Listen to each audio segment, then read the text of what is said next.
पर एगो कांड भयल चचा। एक दोस्त अपने दोस्त के साथ धोखा किया। मुसलमान दोस्त असद और उसका दोस्त हिंदू था सूर्या चौहान। हिंदू मुसलमान की दोस्ती, आपस में अच्छे से लोग बिताते थे, अच्छे से बच्चे सब रहते थे, साथ में खेलना कूदना घूमना फिरना। अब एक दिन का बात बा, वो असद फोन कैलस अपने दोस्त सूर्या चौहान के ईद का पार्टी देवे बदे। फोन करके बुलाता कि आइए असद, आइए सूर्या, हम लोग ईद की पार्टी मनाते हैं। बेचारा वो लड़का सूर्या चौहान अपने दोस्त के बुलाने पर आंख मूंद करके चल दिया। चल तो दिया, लेकिन उस पापी के मन में बहुत बड़ा काला था। उस पापी के मन में पाप सवार था। जैसे ही ये बेचारा जाता है और पूछता है कि सूर्या एक बात बता, तू बकरा हलाल करते हुए देखा है, हलाला देखा है? सूर्या बोला नहीं, मैं तो नहीं देखा हूं। असद बोला चल मैं तुझे दिखाता हूं। ले जाए के बाबू चाकू रखले रहल और चाकू निकाल के लड़का के पेट में भोंक दलस और फिर दूसरा चाकू डाल करके उसको घुमा देता है। उस बेचारे की मौत हो जाती है। आज किसके ऊपर विश्वास किया जाए? दुनिया में कौन अपना है? लोग कहते हमारा दोस्त भाई से बढ़कर है, लेकिन हम कहने दोस्त भी गद्दार निकल गया। कुछ लोग कहते हैं कि दोस्त से बढ़कर हमारा भाई है, भाई भी गद्दार निकल जाता है, माई गद्दार निकल जाता, बेटा गद्दार निकल जाता।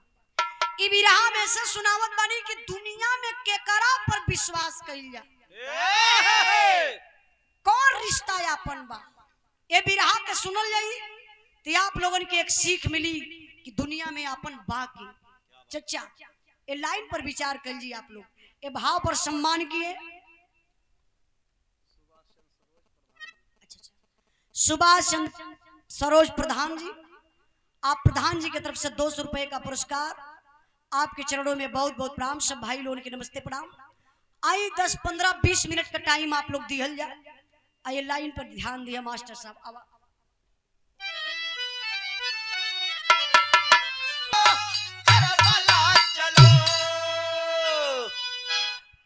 भाव पर ध्यान नहीं, भाव कहना बा मास्टर साहब। आप सही है, सही है।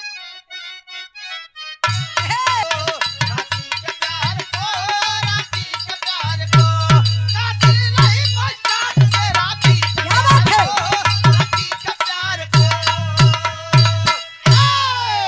कातिल नहीं पहचानते राखी के प्यारे को, अपराधी का कोई जात बिरादर नहीं होता। क्या बात है? अपराधी है तो आप लोग जात बिरादरी से उसको मत जोड़िए, चाहे वो हिंदू है चाहे मुसलमान है, चाहे यादव है चाहे ठाकुर है चाहे बाभन है चाहे चमार है, चाहे किसी भी बिरादरी से है। अपराधी है तो अपराध करेगा जरूर। वो बिरादरी अपराधी कभी नहीं देखते हैं। अच्छा, मान सिंह चौहान सरोखनपुर के धरती से ए बिरहा के भाव पर सम्मान किए। 100 रुपए का पुरस्कार दे करके आपके चरणों में बहुत बहुत प्रणाम। आप लोगों से भी एक बात कहो कि आप लोग अपराध का सपोर्ट कभी जिंदगी में मत कइल जाइए। कुछ लोग अपने स्वार्थ में पड़ के अपराधीन का सपोर्ट करल, अपराधी के अपने घर में छुपा लेलन, जौने से आप भी खतरे में पड़ जाएंगे। अपराधी अगर किसी दिन मौका मिलेगा तो घर में भी आपके अपराध कर देगा वो। भैया धीरे धीरे, अपराधी आपके घर में रह कर के भी वो आपके साथ वफादारी नहीं करेंगे।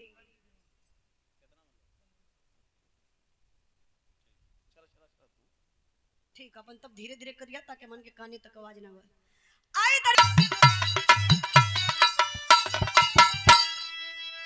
कहानी पर आप लोग ध्यान दें। इंद्राज भाई के बोले क्या कहा? अच्छा अच्छा। के ग्रुप महाराष्ट्र पुणे से एवं युग होटल रेस्टोरेंट मुंगरा बादशाहपुर कन्हैया लाल यादव जी, ब्रजेश कुमार यादव जी, प्रमोद यादव जी आप सब के तरफ से 1500 रुपए का पुरस्कार ए विराह के भाव पर भैया के चरणों में बहुत बहुत प्रणाम। ऑनलाइन पुरस्कार देके सम्मान किए भैया। अच्छा, आजकल ऑनलाइन से हमान का भी फायदा होता बा। तब का फंस जाइला हमान भैया। हाँ, ये तो हो, सर्वर काम ना करी। सम्मान के लिए बड़का भैया स्वर्गीय रमाशंकर यादव जी के आप सुपुत्र हैं देवेंद्र यादव जी और रविंद्र यादव जी, आपके तरफ से 200 रुपए का पुरस्कार। और स्वर्गीय रमाशंकर यादव जी, हम रमाशंकर कहानी है ना, रमाशंकर यादव जी सुपुत्री श्रीमती पूनम यादव जी हमारे दीदी की तरफ से। अच्छा, क्या बात है, आपो लोग बैठ के विराह सुनत हो। यह है कि आप लोग तनी दूरे हो। यही से लेट पुरस्कारों फौलू है। यही आए के बगलिए में बैठल रह तू, तब का तोहार 2-4 हजार बढ़ जाए। तू कहीं बिचवा में टिपिक टिपिक के बोले ला यार। जौने खातिर बुलाओ तो हम समझत है ना। धन्य प्रभु, ई हमारे दिमाग का बात जानत हो, हमारे दिल का बात ई जानत हो रे। हमार बिरदरी लोग हैं, हमार माई बहन लोग हैं, तनी से दूरे से बिरावा सुनत हो तो हमके कष्ट ही होत हो कि चाचा दादा भैया लोग 20 किलोमीटर 25 किलोमीटर 50 किलोमीटर आप लोग बिरहा सुने बदे चल जाइला। अब माई बहन लोग घर के बगलिए में ना सुन पावे, जाना लगा है कहीं बक बाऊ बैठल हुआ का कहीं है भैया हम देखिए तो का कहीं है। मतलब लाज शर्म में पड़ के घरा के बगलिए में आई लई बिरहा कोनो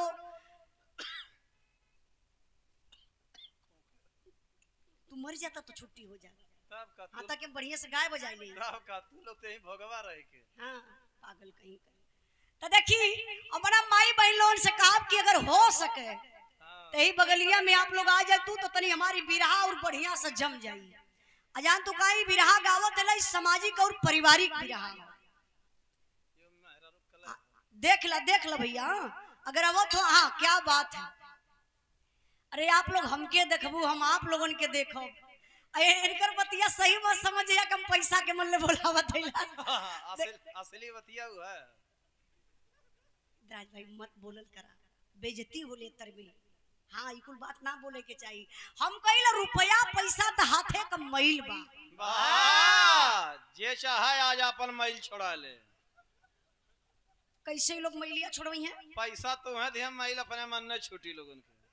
अच्छा, मतलब भाई जितना जने बैठल हुआ सब लोग मैल लेके बैठल। हाँ, पैसा दे छूट जाई। हे भैया जके जके मैल छोड़ावे के। हाँ, पैसा तो है दे। जे पैसा ना दे ओकरे और पोताए जाए। भैया तू जीत गईला, हम हार गईली। बस आई हमार माई बहन लोग आ जाइए, अरे बैठ जाइए। आवाम सपोर्ट में हिला हम यार थोड़ा सा जगह खाली करा दे ना, आप लोग आई। अरे नहीं, अरे अरे सब कई लोग हटवा दे। नहीं भैया लोगन के तरी से यार एडजस्ट कर दे। सब अपने बजाम पब्लिक पाइला बहुत खुश रहीला अपने पब्लिक से ही। देखी आप स्वर्गीय रमाशंकर यादव जी की आप सुपुत्री हैं श्रीमती पूनम यादव मेरे बड़ी दीदी जी की तरफ से 500 रुपए का पुरस्कार आपके चरणों में बहुत बहुत प्रणाम, आशीर्वाद कचा रही। ए भैया थोड़ा सा आप लोग यार कुर्सियां अपन कई लेवा का क्या बात है। ई कुल होला ना, महफिल का मतलब ही होला एक दूसरे के समझे लोग। आ जाए भैया, आ जाए। आई आप लोग अब बगलिया में बैठ के आराम से सुना। सब अपने मन बराती में थोड़ी ना इला के ओमान के आए के उल्टा सीधा आप लोगों के क्यों बोली। अवल हाँ, कुर्सी ले ले कि आप लोग बोली का कुर्सी यहाँ कम बा। हाँ दीदी क्या बात है, बहुत बहुत धन्यवाद। अब मम्मियों के बोला अवत नहीं अवल जा, अब बहन के लोग इहो कुल जरूरी होला चच्चा। कबो कबो हमान के ध्यान देवे के पड़ेला। अगर हमान ना ध्यान दे पब्लिक पे तो ध्यान दे ही के। आई अब आप लोग आई तब हम कहानी शुरू करबे। मास्टर साहब अब आतनी बजा के।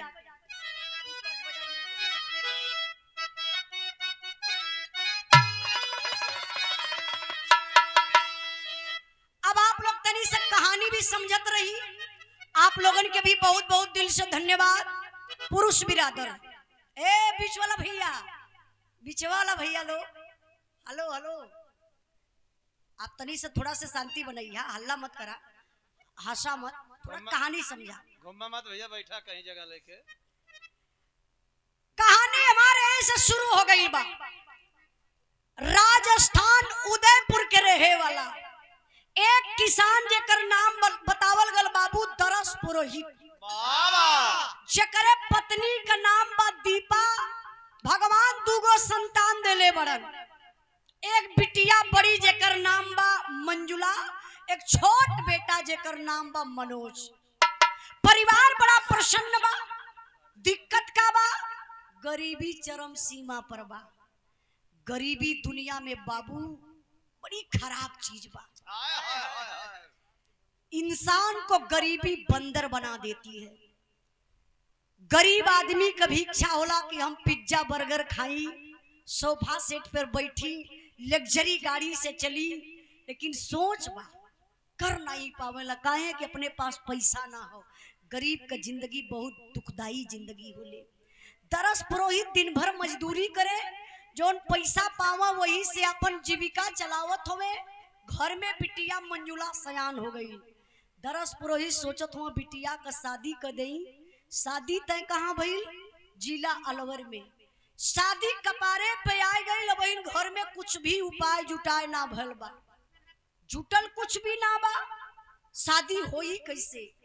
दरस पुरोहित दिमाग लगौलन, कुछ लोगन से उधार रुपया लेके बिटिया का शादी बिताए दहलन, लेकिन कर्जा ना चुकाए पावत हवा। कर्जवान दुआरे पर अवे लगलन, मारे के पीटे का धमकी दे, गाली गलौज दे। अभी बतिया बाबू दरस पुरोहित के दिल में घर बनाए रहलस, चिंता कलहलन। अब सोचो सोचो तो उनकर तबीयत खराब होके लगल। बिरहा के सुने वाले भैया बाबू आप लोगों से बात कहो, जहां बिरहा में पॉइंट रही ओके आप लोग अपने मेमोरी में सेव कर ली जाइए। इंसान जो चिंता करता है वो चिता पर लेट जाता है। चिंता चिता के समान है।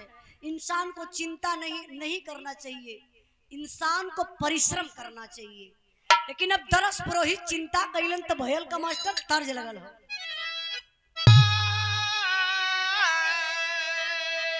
दरस पुरोहित रोई के अपने पत्नी का हाथ ये अपने हाथ में पकड़लन, यही सिनेमा पे रख के हथवा दुल्हन के अपने, और रोई के बाबू कहत कहूँ मास्टर साहब,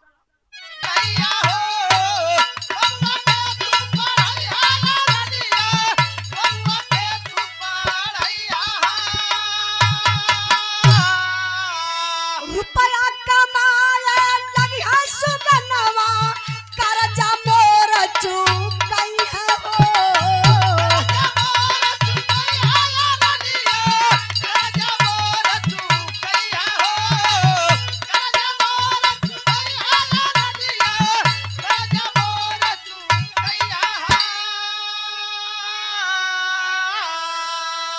अरे टोटल पासा सते ही शाना, दिया नावा दिया रानिया।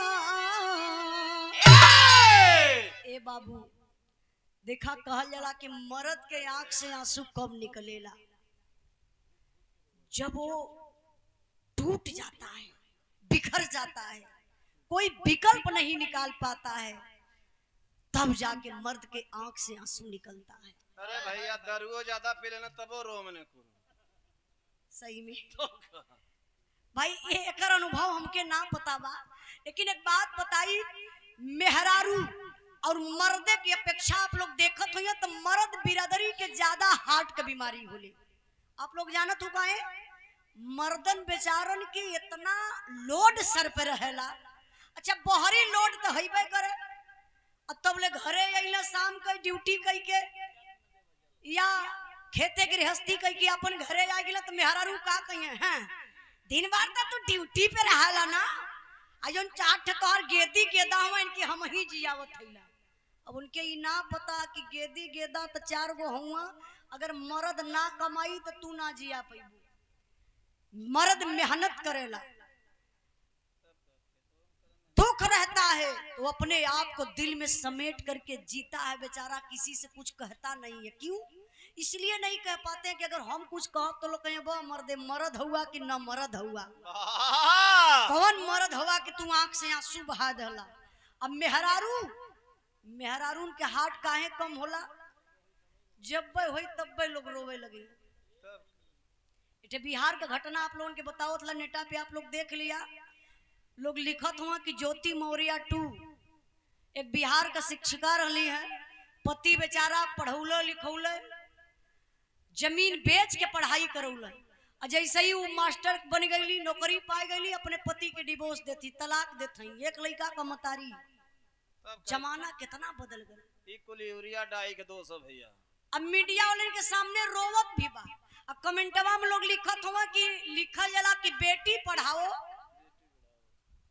लेकिन आप लोग बीबी पढ़ाओगे तो यही होगा। अब एक के चलते पूरा समाज गंदा हो जाता बा।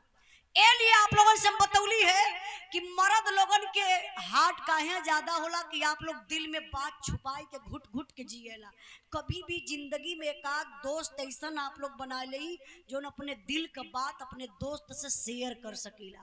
अब वो दोस्त वफादार रहे, गद्दार ना रहे। गद्दार रही तो तोर बतिया लिख कदी तोरे मेहरारू तक पहुंचा दे, तोरे दुश्मने तक पहुंचा दे। ए लिए जिंदगी में दोस्त बनाना मेरे दोस्त, लेकिन दोस्ती संभाल के करना। अब दरस पुरोहित बेचारा गरीब आदमी, अब वो कर्जा चुकाए ना पावत हुआ। कर्जवान जब दुआरी पर आई के गाली दे, उल्टा सीधा बोले, तो ये बतिया बेचारू के लगे कहाँ का मालिक गरीबी देहला, बिल्कुल जन्मों देते मुआ लले होता तो छुट्टी हो गई होत। आज ही ताना लोग पैसा खातिर मारत हुआ, टोला परोसा हमार मजा लेत बा।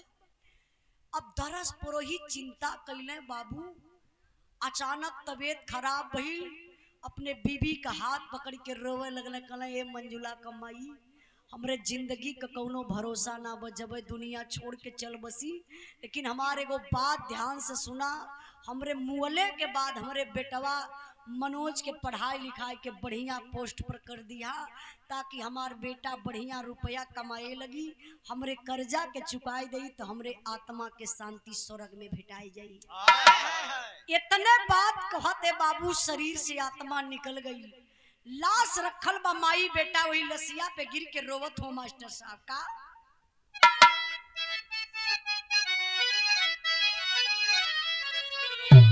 तर्जबा, अरे कही दा भौजी भैया जी से,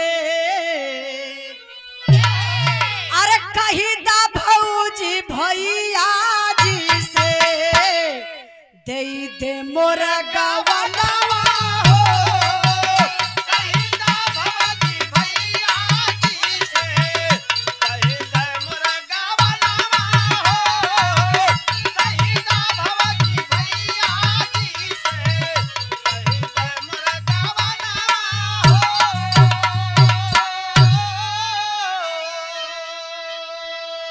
लाश पर माई बेटा गिर के रोवत का हुआ मास्टर साहब, अरे लाशिया पे गिर के रोए,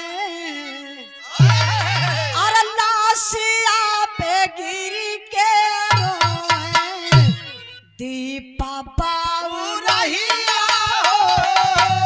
लाशिया पे गिर के रोवे, दीपा बाबू रहिया हो। लाशिया पे गिर के रोवे, दीपा बाबू रहिया।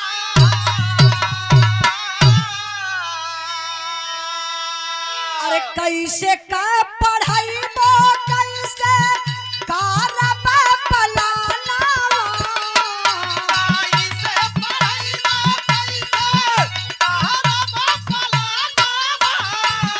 कैसे पढ़ाईबा, कैसे कहरबा पलानावा।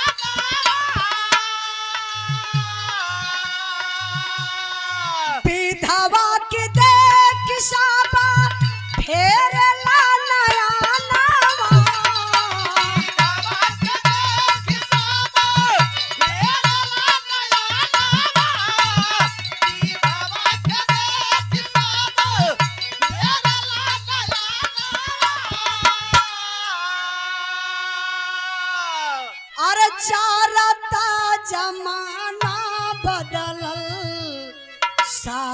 करनी गहिया हो।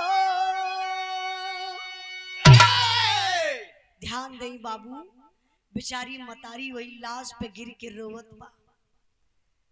एक तरफ बेटा का मोह, दूसरे तरफ पति का लाश। रोवत बा की मन करत बा कि जाके श्मशान घाट पे पति के साथे जर के मर जाई। लेकिन बाबू पुत्र मोह बा। दुनिया का रीत रिवाज देखते हुए लोग ले जाए के लाश का अंतिम संस्कार तो कैलन। धीरे धीरे समय बीतल। अब बुढ़िया मतारी के दिल में यह चलत बा, हमार पति देव मरते वक्त एक से एक हमसे वादा करके गईलन।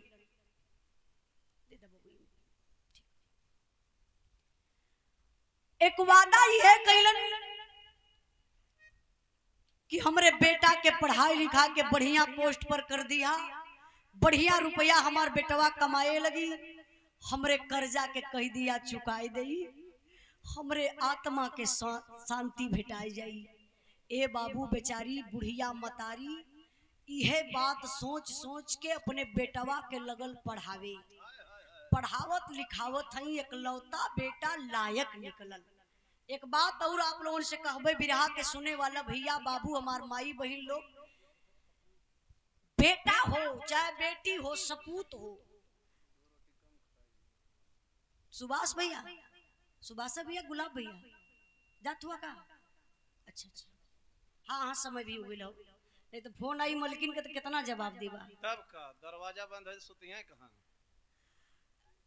देखिए हम बताइला, बेटा 10 गो पैदा कैला, बेटी 10 गो पैदा कैदा, उम्मा लायकी ना बा। एक बेटवा हो, एक बिटिया हो, लेकिन आप लोग संस्कार बढ़िया दिहल जाई। आजकल यह कमी है समाज में, बेटी बेटन के संस्कार माई बाप ना देत हो, वह बिटिया बेटवा आगे जाए के खतरनाक बन जात हो। समाज में वैसे लोग खतरा पहुंचावत हो, जौने से माई बाप भी बदनाम होत हो। बुढ़ाई में माई बाबू के बस रोवे का सहारा मिलत हो। इससे अच्छा बचपनवे में बिटिया बेटवा के आप लोग अच्छी शिक्षा दिहल जाई। इसी भाव पर सम्मान के आप श्री शिव कुमार यादव, खाखापुर प्रतापगढ़ के धरती से 200 रुपए का पुरस्कार, स्वर्गीय होम नारायण यादव जी के आप ज्येष्ठ बहू, मतलब सबसे बड़की बहू जी, हमारे भाभी जी की तरफ से 200 रुपए का पुरस्कार, बहुत बहुत धन्यवाद, प्रणाम। आई अब तनी बिरहा पर ध्यान देई। बेचारी एकलौता बेटा मनोज के पढ़ा लिखा के बुढ़िया मतारी विधवा करत कहीं एक लाइन तर्ज लगल।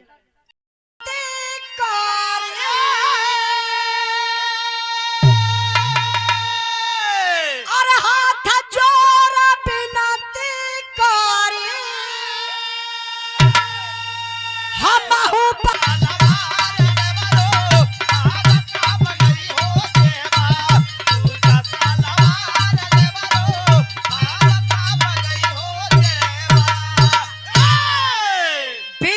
चच्चा, ये लाइन आप बतेबा, इस बिरहा में बीरस का भाव लगल बा। कैसे? अपने बेटवा के पढ़ाई लिखाई के फौजी जवान बना दहली। ड्यूटी कहाँ लगल बा? जहाँ हिंदुस्तान पाकिस्तान का बॉर्डर बा। अब मनोज ड्यूटी पर तैनात, टाइम से छुट्टी ना मिले, अब टाइम पर घरे ना आवे, कई साल बीत गए, एदा पारी बड़ा बढ़िया टाइम पर मनोज के छुट्टी मिलल। सामने रहल रक्षाबंधन का त्योहार, फौजी जवान अइलन दिल्ली स्टेशन पर। सोचले कि इतनी पहाड़ घरे जाई उदयपुर, तो कल रक्षाबंधन का त्योहार, अब बहन के घरे आवे में हो सके हमके लेट हो जाए, इतनी पहाड़ चलबे बहन के घरे रात बिताई, सुबेरे का राखी बंधवाई के शाम तक वापस घरे निकल जाई। यह सोच के बाबू मनोज एक रिजर्व कार कैलन और दिल्ली से अपने बहन के घर के तरफ चलल हुआ। ए भाव पर सम्मान किए आप गुलाब चंद यादव, समाजवादी पार्टी के आप बहुत अच्छे नेता हैं। भैया की तरफ से 100 रुपए का पुरस्कार, दया शंकर यादव जी स्वर्गीय बाबूजी के आप सुपुत्र हैं, 200 रुपए का पुरस्कार देके सम्मान किए, बहुत बहुत धन्यवाद, प्रणाम। बेचारा भाई जब अपने बहन के घरे पहुंचल, सुबह का टाइम बहनिया चूल चौका करत रहल, उहो सोचती रहल कि बारे भैया मनोज, कल रक्षाबंधन का त्योहार बा, हर बहिन अपने भाई के कलाई में राखी बंधिए, हम एदा पारी फिर जो होते रह जाई। जोरे पगला, बहिन चूल्हे चौका करत बा, तब ले हनहनात के दुआरे कार आए गई। कार बहिनिया देखलस खिड़की से, कहलस दुआरे पर कार, और तब ले कार का गेट खुलल, ओ कार में से फौजी जवान, हाय हाय हाय, फौजी पोशाक में, हाथ में सूटकेस, बहिनिया चीन्ह गई। कहलो रे रे रे रे रे रे रे रे रे रे, ई त हमार भैया मनोज बाहो। बहिनिया दौड़ के गई, भैया के भरे अकवारी पकड़लस। अब भरे अकवारी पकड़ के कैलस का मास्टर साहब तर्ज लगल हो।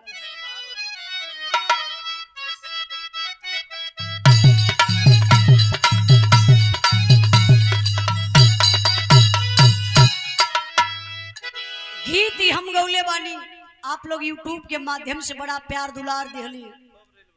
ए गीत के लिखे वाला हमरे गुरु जी माननीय प्यारे लाल कवि जी, उनकर कलम कब उठल जब रोड पर एगो शराबी के देखल। जब शराबी के देखल तो गुरु जी एक लाइन लिखल हमारा बदे। का लिखलन? नशवा में पियावा मोर मातल रे हर माँ। जब गावत होई तो वो बेचारी सोचती हुई क्या बात है, कमर बड़ा बढ़िया हिलौलन है। अरे कोनो बात नहीं, नहीं कि देदा।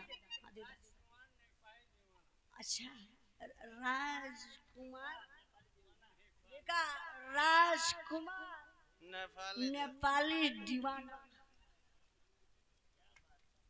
भैया का एक्टिंग मुझे बड़ा अच्छा लगा है। राजकुमार भैया नेपाली दीवाना, ये ना बात बात अच्छा, वेरी गुड। नेपाल चल जाता तो और आसान रहा। हाँ नेपाल में बहुत बढ़िया से मिल जाला। नेपाल में मैंने कहा इंडिया में देखबा ना तो शराब का ठीका कंपोजिट कंपोजिट कंपोजिट, लेकिन आप नेपाल में चल जा, सब्जी वाला दुकान, वो सब्जी वाला भी दारू धई के बेची, बियर धैले रही बढ़िया से, वहाँ कोनो रोक छेक ना। मान जाइल नेपाल गावे बदे सबसे बढ़िया तो एक जने के बहुत मजा रहे। वो दिन उनके मुँह में जावा लगा के हमके ले जाए खोला, हाथ गोड़ बांध के ले जाए के पड़ेला। एक दिन चोरी करके लेके बडरवा से निकलत रहा, कई सिपाही लोग पकड़ी है ना, नेपाले में रह जाएगा। ये देखिए 200 रुपए का पुरस्कार देके सम्मान कैला। कौन भैया रहा? राजकुमार नेपाली दीवाना। राजकुमार नेपाली दीवाना भैया की तरफ से बहुत बहुत धन्यवाद। कहना है क्या? नशवा में पियावा मोर, बिरहा पर ध्यान दे, मेन कहानी पर आ जाई। बहिनिया अपने भाई के भरे अकवारी पकड़ लेवा, कहत बा का कहत बा, लूटे बादे भाई का खजाना और खजाना झुमा बहिनी का मनवा।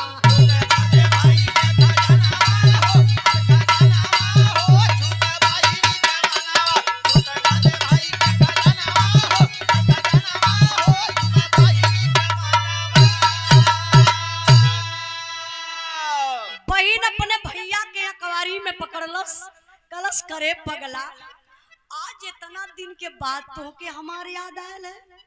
भैया कहला बहिन टाइम से छुट्टी ना मिलत रहल, अयदा पारी बढ़िया टाइम पर छुट्टी मिलल बा, कल रक्षाबंधन का त्योहार बा, खुशी खुशी त्योहार मनावल जाई। बहिनिया ले के भैया के घरवा में गईल बाबू। अब भैया के मुहवा से इहे त निकल गए कि बहिनी इस सूटकेस में रुपया बा, एके घर में रख दा, और जानत हूँ तोरे शादी का इतना कर्जा बाकी रहल। बाबूजी वही शोक में दुनिया छोड़ के चल गईलन, कुछ रुपया कमाए के घरे भेजवा दली। माई तोरे शादी का कुछ कर्जा चुका देले बा, कुछ कर्जा बाकी बा। अभी सूटकेस में जो रुपया बा, एदा पारी चलत बानी, एक आगो कोठरी बनवाई, तोरे शादी का सब कर्जा चुकाई के अब तब्बे हम ड्यूटी पर जाई। अरे बाप रे बप्पा, जवन बहिन अपने भाई का इतना बढ़िया से इंतजार करत रहल, और जब वो बहिन पैसा के बारे में सुन लालस तो ओकर विचारे बदल गए। अब वो भाई के ना देखत बा, अब वो बहिनिया लगल रुपया देखे, सोचत बा सूटकेस भर रुपया रखले बा, हमार पति पियक्कर, पता नहीं इतनी रुपया कितना दिन में कमाई, अगर आज ये रुपया के हम पाई जाई तो माले माल हो जाई। दिमाग लगावे लगल बहिन, कल ये भैया देखा पियक्करवा के जनते हुआ पता नहीं कब ले आई, और जब ले पियक्करवा आई ना तब ले घर में कुछ बनी ना। एक काम करा, तू आराम करा, हम जाते ला बाजारे कुछ साग सब्जी लेके आई ला, कुछ बना खा लिहल जाए। अब भैया के का मालूम कि बहिन के मन में पाप चलत हो। बहाना कई के भैया से बाबू बहिन गईल बाजारे, साग सब्जी तो लहल हो भैया, लेकिन सथवा में नींद का गोली खरीद लहलस। आइल घरे खाना बनाए भइल, खाना निकालत वही खनवा में निदिया का गोलिया उ पपिनिया डाल देहलस, और ले जाए के भैया के खनवा दे दहलस। और भैया बेचारा खाना के खाए ललन, और जब खाना के खा ललन तो वही चारपाई पे बैठाई के भैया से बड़ी पुरान पुरान बात करे लगल। अब थकल शरीर, रात का टाइम, और ऊपर से दवाई और नींद का दवाई, अब कुल का मिलान हो गया। जब सब चीज इकट्ठा मिल गई तो भैया का नींद आवत बा, बहिनी का बतिया सुना, लेकिन ऐसा झपकी ले ले। जब झपकिया भैया ले ले तो बहिनिया समझत बा कि वो अब लगा था कि भैया के दवाई कुछ असर करत बा। कल से भैया अब पता नहीं पियक्करवा कब ले आई, चला अंदर चारपाई लगोले ही तब तक लेटा। भैया गईले बाबू अंदर चारपाई पर लेटले हो, आई पपिनिया का देखा, गई लगो रसरी लेके आई, वही दुवरिया पर से दो चार बार बोलौलस मनोज मनोज। अब तो मनोज गहरी नींद में, वही रसरी से हाथ गोड़ पूरी शरीर वही चरपैये में पपिनिया बांध देहलस। अब बांध के वही अंगना में गड़ासा पथरत बा। जब गड़ासा पत्थर के लेके आई लो बाबू, यही भैया के छाती पर चढ़ा, तबले तो भैया का निदिये टूट गई। उठ के बैठल चाला, लेकिन कर का सकेला, भाई तक बांधल बा, शरीर चारपाई में बंधल बा। देखला बहिनी छाती पे चढ़ल बा, गड़ासा तनले बा। भैया रोवे लगल, बहिनी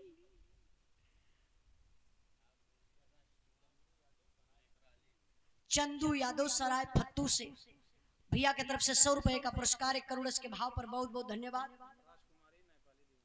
अच्छा राजकुमारी, राजकुमार अरे अरे कहते हैं पागल, हम सही बात है, हम पागल हैं। राजकुमार के अब राजकुमारी बना दे, गलती हमारी। अरे भैया गलती हमारी, हम क्षमा चाह। राजकुमार भैया नेपाल से, नेपाली दीवाना, नेपाली दीवाना। अच्छा गलती तो हमरो ना भैया, अब हम राजकुमार के राजकुमारी बना दली, डायरेक्ट मर्द से मेहरारू बना दली। हाँ ये ऐसे रहे जल्दी हो जाइए। क्षमा चाह भैया, बहुत बहुत धन्यवाद। राजकुमार भैया, हाँ याद है इंद्राज भाई, पकड़ा। बिरहा पर तरी ध्यान दई, राजकुमार राजकुमारी में बिरहा तनी से भुलाई बा। बिरहा कहाँ? नहीं सोवत ना, अच्छा है आप लोग का नाम आप चढ़ल है। नहीं अब बिरहा आप लोग सुनत है, पता चल गए। उच्चर भैया भी कहता कि रसरिया से बनले हो। अच्छा भाई दुआरी पर से 2-4 बार बलौलस भैया भैया भैया तो गहरी नींद में आई। पपिनिया का कैलस लई के छाती पे सवार बा कि भैया का गर्दनिया काटब। भैया जोर जोर से चिल्लात हो, रोवत हो कि बहनी हमरे जान के छोड़ दे। आई अवजिया बाबू बहरे तक जात रहा। रात का टाइम समय देखा, तबले वो मंजुला का पति शराब के नशा में, धुत फुल नशा में आयल, वही दुआरी किया खड़ा भयल। अभी आवाज सुन लो कलश के मंजुला घर में किसी से बात कर रही है, किसी पुरुष की आवाज आ रही है। लगल दरवाजा खटखटावे, चला मंजुला घर में किससे बात कर रही हो, कौन है, जल्दी दरवाजा खोल।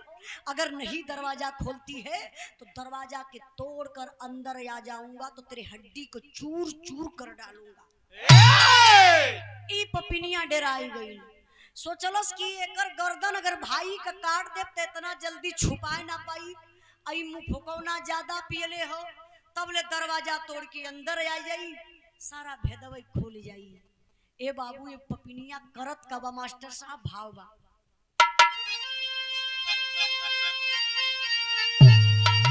और पानल पिरनवा यार पानल पिरनवा के छोड़ा पगिरैली पपिनिया हो दगा मर देश कैली पपिनिया हो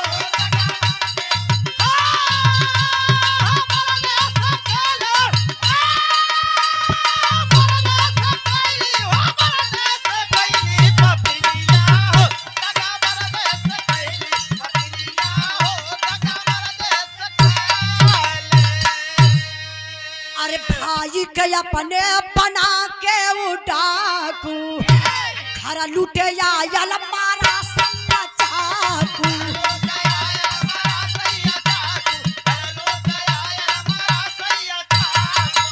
यार मारा गड़ासा यार मारा गड़ासा है नटैया लगई पपिनिया हो दगा मर से कैली पपिनिया हो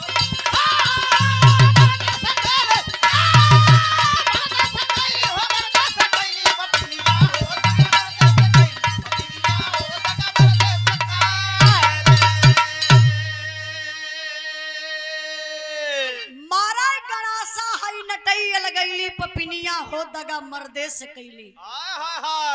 ऐसे भाई के चारपाई में बांधल छोड़ के हाथ में गड़ासा ललस धीरे धीरे आई दुआरी के पास खड़ा भइल धीरे से सिटकिनी खोलस कलस का हो सुबेरे 9 बजे का निकलेला शाम 10 बजे का अवेला जब वही दिन डूबल है तब तक एक चोर आए के घर में घुस गयल आ जौने चोर के जबरदस्ती पकड़ के वही चारपाई में बंधले बानी। एक काम करा हई पकड़ा गड़ासा हाथ में और चल के वो पापी का गर्दन खाच दे उड़ा दा।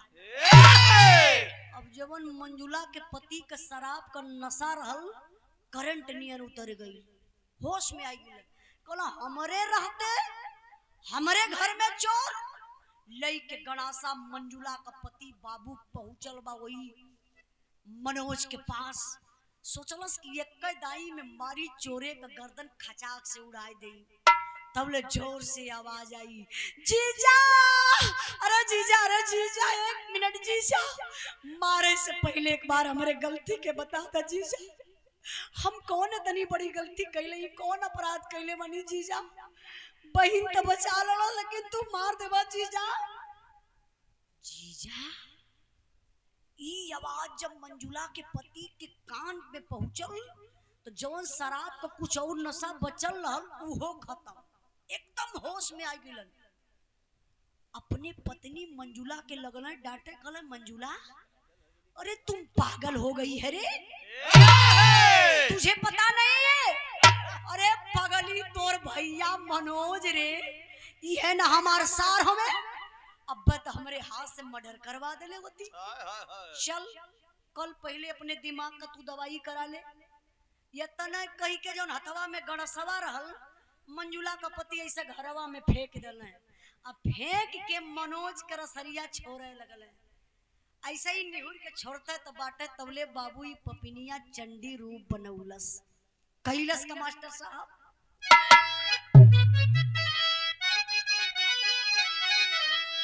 अरे मोरे राम पापिन का पागल भइला मनवा निर्मल हृदय नार ना दया भावना जागल हो जागल पापिन का पागल भइले मनवा सोचे लगल कलश कहो हैसार बहनोई अहम दुश्मन हो गई दौड़ के गई फेंकल गड़ासा उठा लला साथे में ले के आई लोही अपने पति के पीछे खड़ी भइल आई त निहुर के बेचारू रसरी छोड़त हवा कि मनोज के चारपाई से छोड़ा दे हमार पत्नी ना पहचानत बा तब लई पपिनिया वही पीछवे से बाबू गड़ासा तान के चलौलस अपने पति के गर्दन पर, यही से गर्दनिए खचाक से उड़ाए लहलस। सर अलग धड़ अलग, फिर ले के गड़ासा यही अपने भैया के छाती पर चढ़ल कलस, कमीना तोरे चलते आज हमारे मांग का सिंदूर उजड़ गल। आज तो के सबक सिखाई कि चोरी करना महापाप होता है। भैया सोचे लगल कि बहिनी पहचानत ना बा, हमके चोर बनावत बा, जीजा के भी मार दलस बहिनी। रोवा लगल मनोज बाबू, रोई के कहत का मास्टर साहब,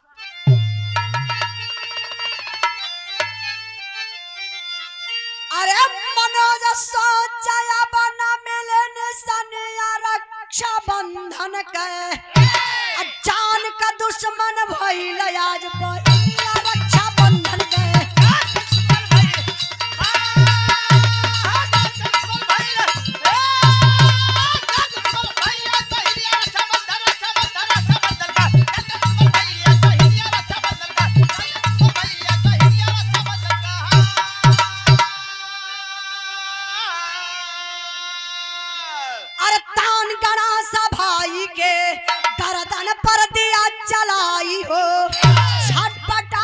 शांत भइल तनिक दर्द न आई हो, पाई के तो पपी हसन जब पपनिया रक्षा बंधन के, अब बनी के रहब दौलत के मलकिनिया रक्षा बंधन के।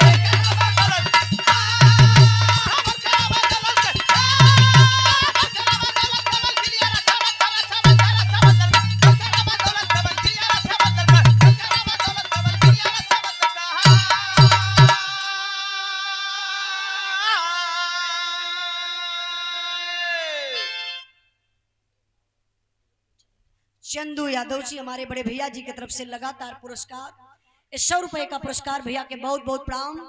तनी बिरहा पर ध्यान दई बाबू। अब मनोज रोवत हुआ कि बहनी के मार लेबू ना, माई हमरे मौत के सुनी तड़प तड़प के मर जाई रे बहनी, तो के पता ना बा माई हम ही के तो के देख के जियत बा। बाबूजी के मुअला के बाद माई के कौनो और दूसर सहारा जिए का ना बा। बहनी मत मार, बहनी मत मारा, बहनी मत मारा, लेकिन वो पपिनिया काहे के मानी। हाय हाय हाय हाय, चला दलस गड़ासा गर्दन पर, भैया के भी गर्दन के बाबू पपिनिया काट देहलस।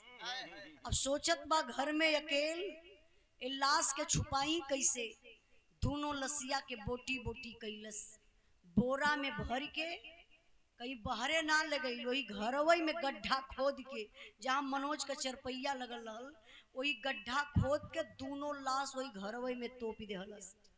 अब बड़ी खुश ब रुपया लेके कि हमार कोई कुछ कह ना पाई, ये पूरे गांव में हम सबसे ज्यादा अमीर हो गईली। लेकिन धीरे धीरे समय बीतल बाबू।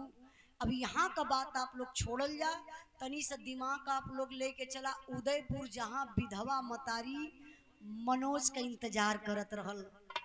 रात हो गई, मनोज ना अइले, माई खाई पी के सुतल बा। ओई सुतला में मतारी एगो सपना देख लहलस। सपना का देखलस मास्टर साहब,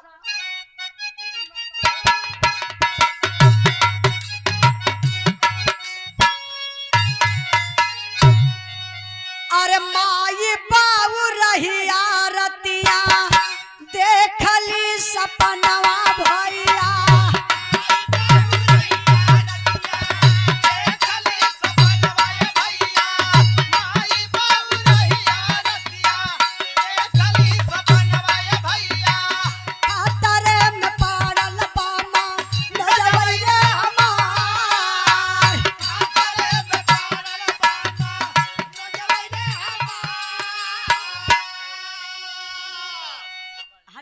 सवैली हैं।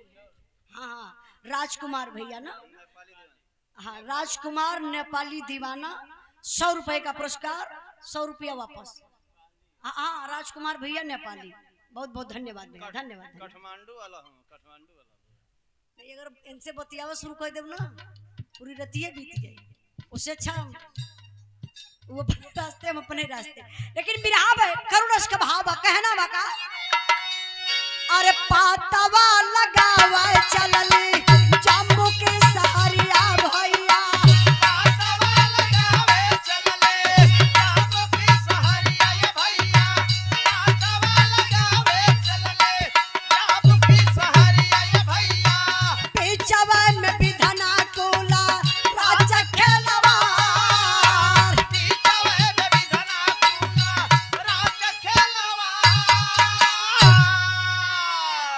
सोचली अकेले होई बारी पार सनिया बाबू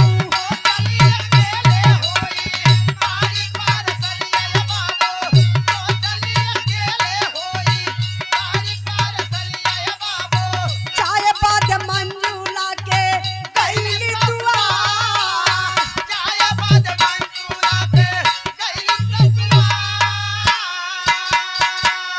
अरे सपना का बात माई रोई के बतवली बाबू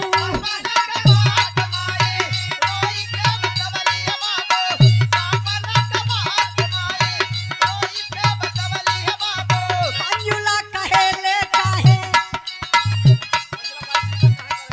मंजूला कहेले चिंता करलू बेकार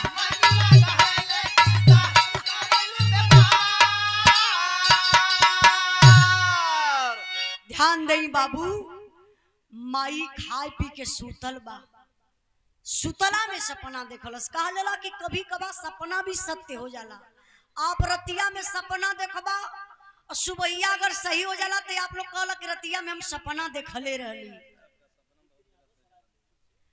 विपिन यादव सराय फत्तू से बड़े भैया जी की तरफ से करोड़ के भाव पर 100 रुपए का पुरस्कार भैया के बहुत बहुत प्रणाम तनी ध्यान देई माई सूतल बा सपना देखत बा कि हमरे मनोज बेटा का जान कहीं खतरे में बा माई माई कहीं के चिल्लात बा माई का नींद टूट गई रात भर मतारी के नींद ना लगल यह करवटी वह करवटी भैया चचा के तनी चुप करा दा 5 मिनट हम जाना थे कि आप ध्यान से सुनत हो तो चाचा बतियावे लगत है चचा 5 मिनट और शांति बनावा देखी माई सुबह होत नाश्ता ना कैलस पानी ना पियलस ब्रश तक माई ना कैलस काहे बेटा का दर्द बा माई चल दहल जम्मू कश्मीर के लिए कि चलब अपने बेटा का पता लगाए लेबे आधे रास्ते माई गई माई के दिमाग में एक सवाल उठल हम अनपढ़ गवार हो सके कि हम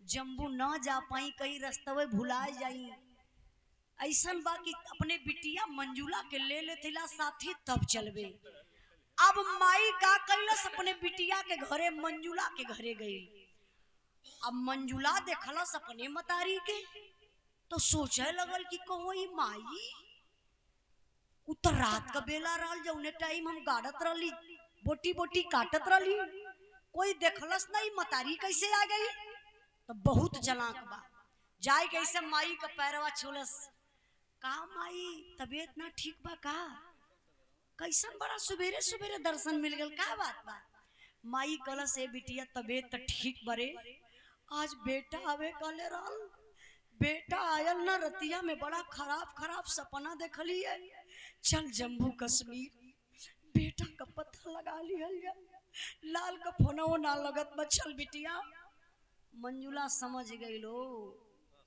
माई तो हमरे रास्ते कई काटा बनत बा लगल डांटे कल माई अरे का तू पागल भइल हूँ भैया फौजी जवान बा हजार हजार दुश्मन पाल बाका ना कबैन और तू सपना देख के पगलाई गईलू जाथू जम्मू कश्मीर पता लगावे अरे चला मारत हूँ मनोज के याद में पूरी शरीरिये गलाए नउलू चला अंदर खा पिया आराम करा डांट के माई के ले गई अंदर कुछ टाइम तक माई बैठल हो लेकिन माई का कलेजा हो सच्चाई बा बाबू हमार माई बहन बिरहा सुनत हो अगर बेटा कहीं रहे अगर खतरे में बा दुख में बा भले वो माई बाप से कभो न बात करे गुस्सा में अपन लड़का बच्चा लेके कहीं रहे लेकिन जब खतरा में कहीं पड़ेला तो ऊ आगम ऊ असर माई के बुझाई जाला मतारी बाप के पता चल जाला उनके बेचैनी छाए ले भले बेटा के पता ना चलो कि हमार माई जियत हो कि बाप जियत हो कि मर गई लेकिन माई बाप कैसन कनेक्शन बेटी बेटा से होला कि दर्द हो जाला माई के ना रह गई 10 मिनट के बाद माई फिर कल से बिटिया चल ना जम्मू कश्मीर अरे हमार जियरा बड़ा डेरात परे बेटा का फोनो ना लगत बा चल चल समझ गई कि अब हम ना जाई तो माई अकेले चल जाई सारा भेद खुल जाई कल से माई सुन घबरा मत अब जनती हूँ पियकरवा का हाल। देखा फिर वह बहाना लगावत थी। अब पता नहीं पियकरवा कब ले आई, जात हिला साग सब्जी कुछ लेके आई ला, कुछ खाए बना लियल जा, ओकरे बाद चलल जाई जम्मू कश्मीर। माई से बहाना कई के दूसरी बार गई बाजारे, साग सब्जी लहलस, लेकिन एदा पारी नींद का गोली ना, जहर का गोली ले लहलस। लेके आई बाबू घरे खाना बनाए भइल। जब खानवा बाबू माई के देत बहो भैया, वही खानवा में जहरवा का गोलिया उ पपिनिया डलले बा।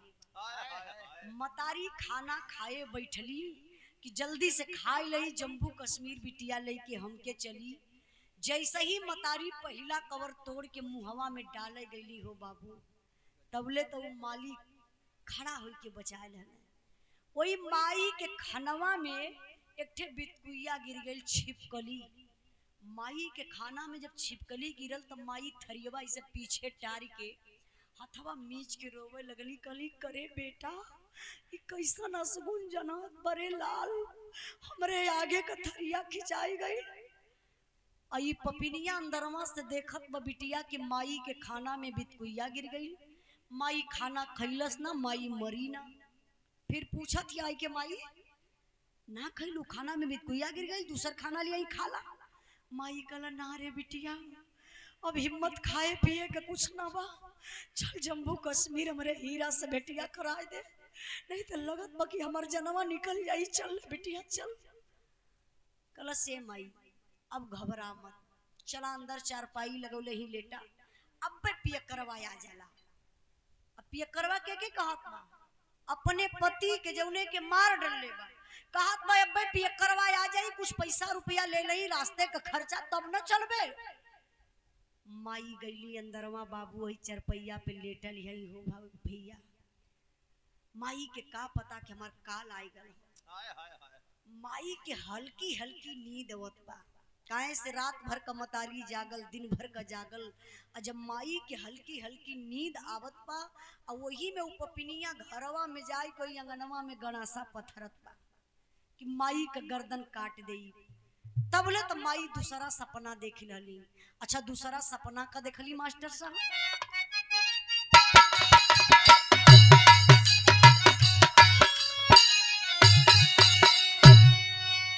अरे दूसरा सपनवा माई देख रातिया में भैया,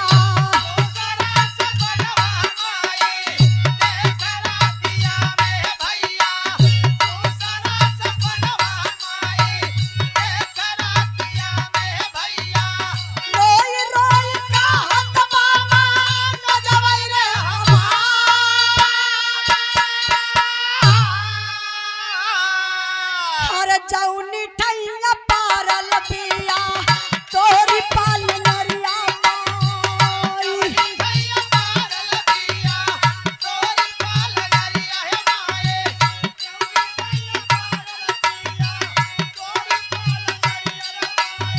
ओही नीचे दाबल बिया लसिया रे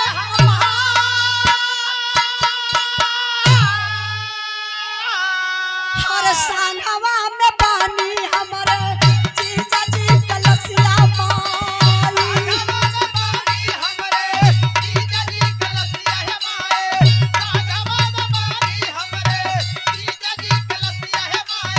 मंजुला पहिनिया जहला सामान के माई, कहे खातरे में पड़ल बिया तोहर परनवा माई।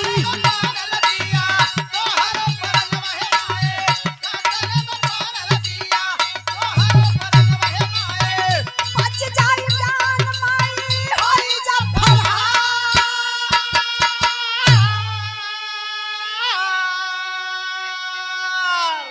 ध्यान दई बाबू, माई सपना देखत बा हमार मनोज बेटवा हमरे मुड़वरिये तर खड़ा बा, हमके झकझोरत बा, जगावत बा कि ए माई उठा, तो के पता ना बा मतारी जहां सुतल हुई चरपैया के नीचवा हमार लाश बा।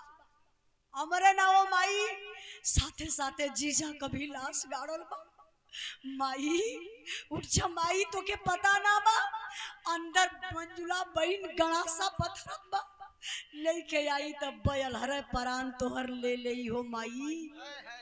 माई जोर से चिहुकल, उठ के चारपाई पर बैठल, शरीरिया माई का कांपत ह, धीरे धीरे बोलत ह माई। माई के बहन पता ना बा कि हम सपना देखत हईला। माई सोचत बा कि हमार बेटवा यही मंजुला के घरे आई के रुकल बा, आई भाई बहन हमसे मजाक कइले ना, छुपावत हो, हम कब से पागल बन के घेरत हिला बेटा के। माई कलस बेटा मनोज करे पगला, तो 2 दिन से पागल हमके बनौले कहाँ है, एक बार फिर माई को अब भाई दुख तो के खोज लेला, बोल बोल बेटा।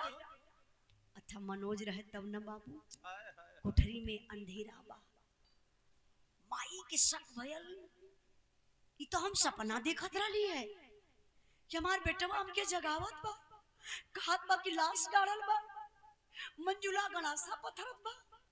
माई के शंका भयल, अपन शंकवा मिटावे बदे माई चरपैया से उतर के चरपैया के नीचवा देखत बा त मिट्टी गिल बा, आधा घर लीबल बा आधा बाकी बा।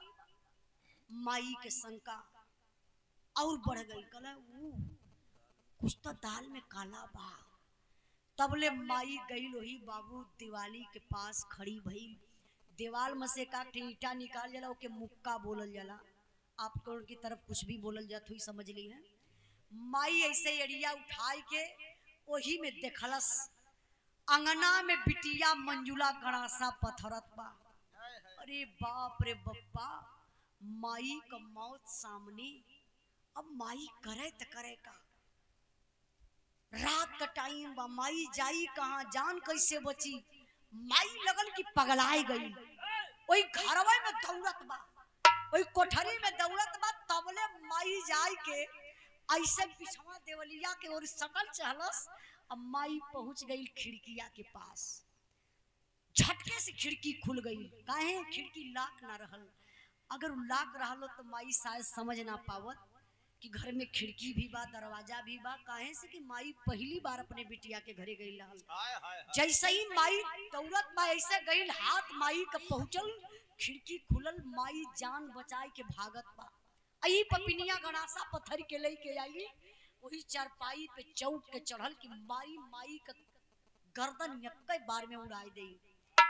तबले देखलस कि चारपाई से माई नदारत, खुश भइल, कहला जा मरहू के ना भइल, मार बेटा बेटा कैले रहल, हमके लगत मनोज के याद में वो पागल हो गई, रतिये के घर से निकल के चल गई जायदा। अब भैया ये आराम से चादरा ओढ़ के सुतल, लेकिन माई कहाँ गई बा, बिरहा का आखिरी पॉइंट बा, ध्यान दें आप लोग।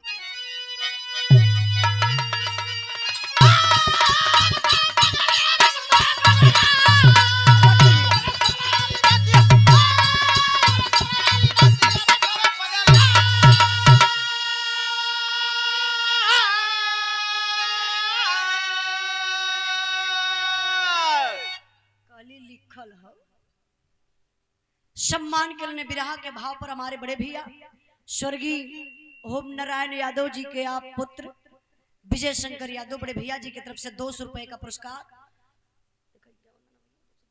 हाँ देखा राजकुमार भैया आगे ले ला, राजकुमार भैया नेपाली दीवाना। हाँ भैया आप जब भैया आपका नाम ही ऐड हो गया, बहुत बहुत धन्यवाद। 100 रुपए का पुरस्कार देके सम्मान के लिए। अब 2 मिनट ऐसा शांति और आप लोग बनौले रही। थाने बरपटिया लिखावे लगली, अपने सपना वाली बतिया बतावे पगली। माई गई कहाँ, कानून का सहारा ललस, चल गई थाने पर, जाय के सारी बात दरोगा साहब से माई बता दली। दरोगा साहब के दिल में बड़ा सम्मान बा, कहला माई चला तू गाड़ी में बैठा, हम कुछ महिला पुलिस के लेके चलत बानी। बोलेबा की अच्छा अच्छा 1 करोड़ के भाव पर हमारे बड़े भैया बिरहा के बड़े अच्छे कलाकार, पारिवारिक लगाव बा, पारिवारिक संबंध बा, बिलरा बंधवा के धरती से 100 रुपए का पुरस्कार देके सम्मान के लिए भैया के बहुत बहुत प्रणाम। हाँ केशव लाल यादव तू का समझला है? हमके कहा तो ऐसा भैया केशव लाल, अब मतलब हम केशव भैया के जनते ला, केशव भैया के परिवार से इतना सम्मान मिलेला। माई के हमार बोल दिया प्रणाम।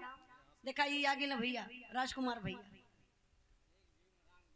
हाँ हाँ एक भीम राम के गीत ना समझ पौला, ये भीमे वाला चलत रहा है। हाँ दादा बोल दी जल्दी से भैया। ये देखा 100 रुपया ले रहा। 100 रुपए का पुरस्कार। नहीं नहीं हम समझत थे। ठीक है ओके धन्यवाद। यही बिरहवे में तो के कुल मिल जाएगी। होश में हुआ भैया 100 रुपया बचा लेते 100 रुपया बचा लेते हो।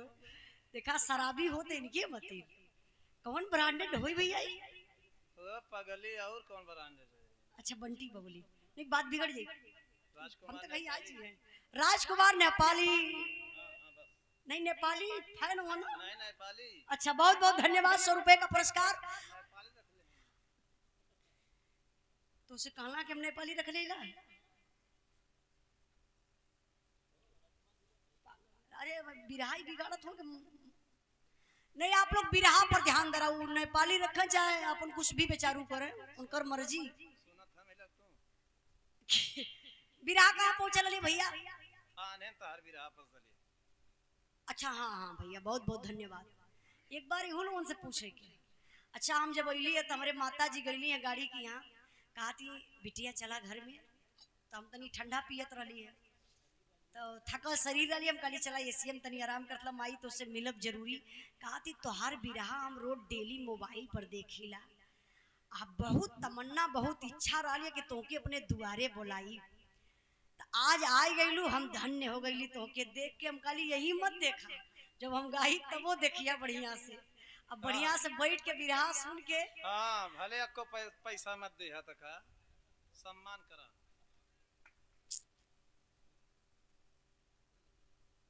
बहुत बहुत आपके धन्यवाद। कोनो जरूरी ना बा कि उजाला रुपये पैसा पर बिरहा गावली। तब का उजाला तो गेहूं 100 रुपए भी रहा गा देने। हाँ तलई के बोरा घूमदा मिल जाई।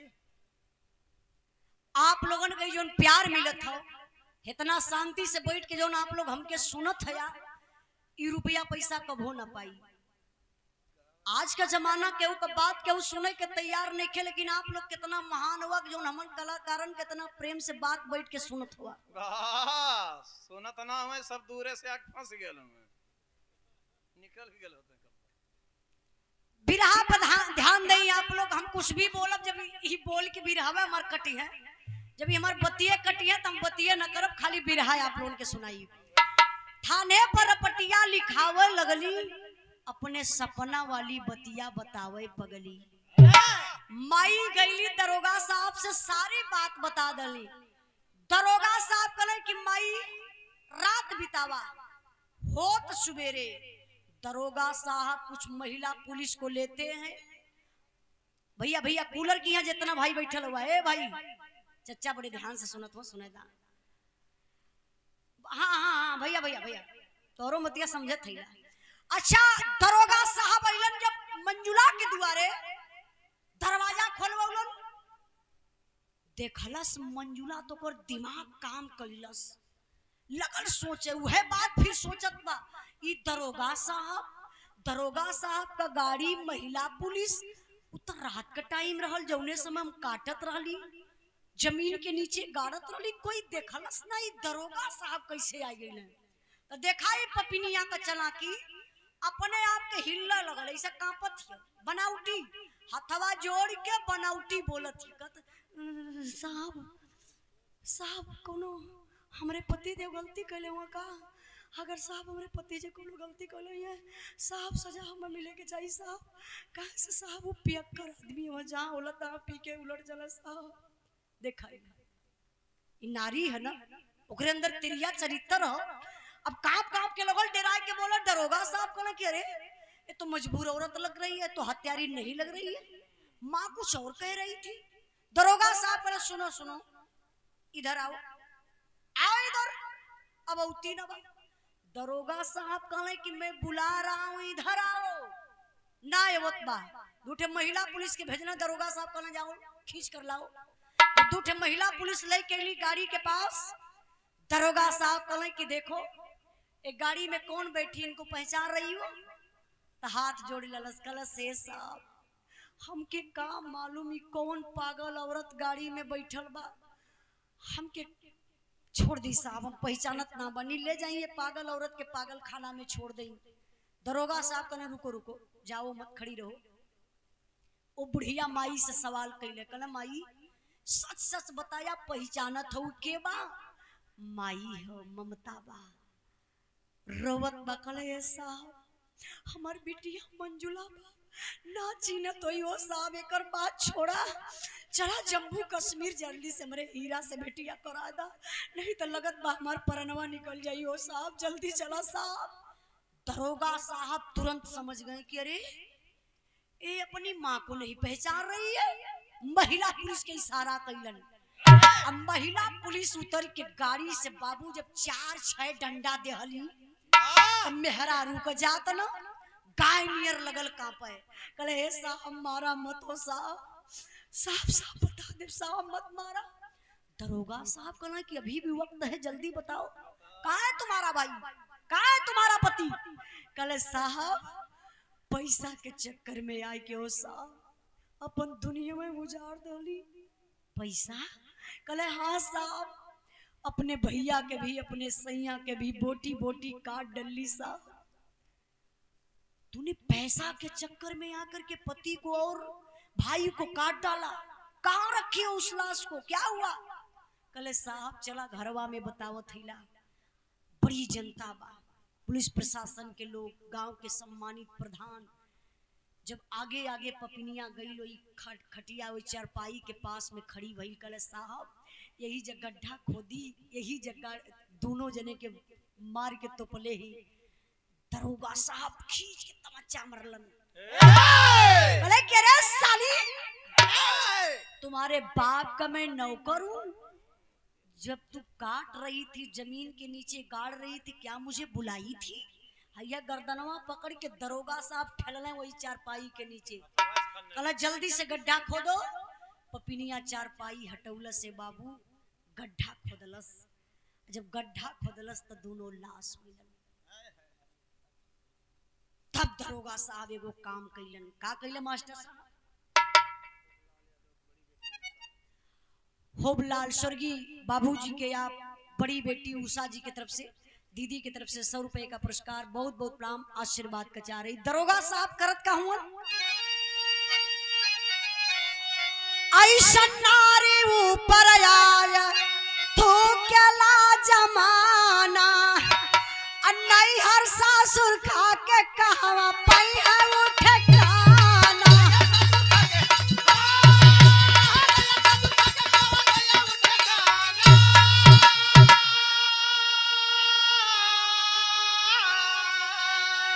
अरे जाके जहल खाना दिन बितावा लगली, अपने सपना वाली बतिया बतावत पगली।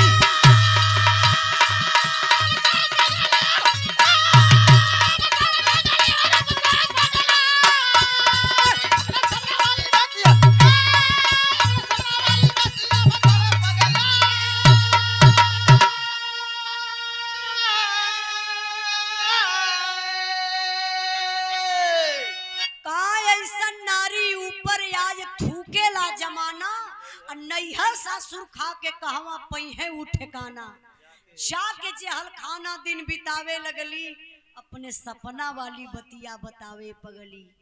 दरोगा साहब कहले कि सुरेश चंद्र राय मिस्त्री, राज मिस्त्री, हमरे राजकुमार भैया के चाचा हैं, बहुत बहुत धन्यवाद, 50 रुपए का पुरस्कार। ध्यान दई बाबू, दरोगा साहब कहले कि चोर को नहीं, आज आप लोग भी सुनला कि चोर के ना, चोर के मतारी के मारल जाला ताकि वो दूसर चोर पैदा न कर पावे। दरोगा साहब कहलन कि अगर ये साली बाहर रह जाती